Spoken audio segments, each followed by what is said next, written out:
soon. This look like Osaka. Osaka. Parang ano siya guys, parang Osaka style. Yung may cuisine, yung may ano, yung may casino. Parang ganyan yung style niya. Pero hindi pa siya fully open ha. Less lang.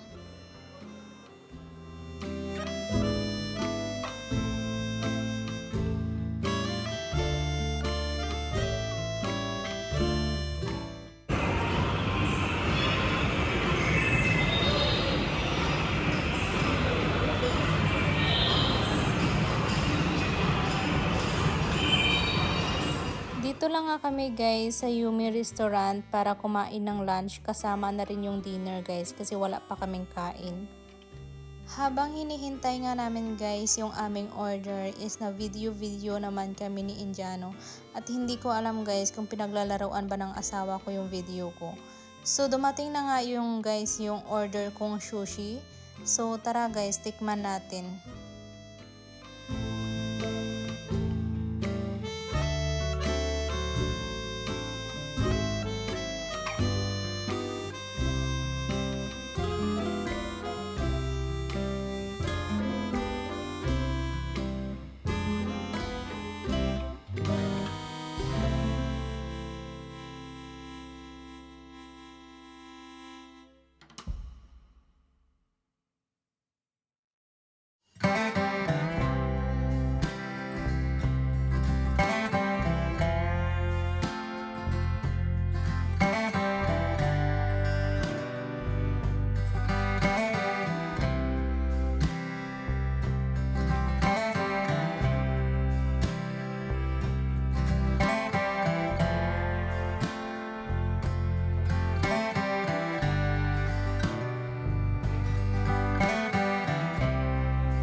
So ito na nga guys, fast forward, hindi na ako nakapag-video pagkatapos namin kumain kasi nagmamadali kasi kami guys ni Indiano kasi ano oras na kami nakarating dito guys, mga alas 5 na.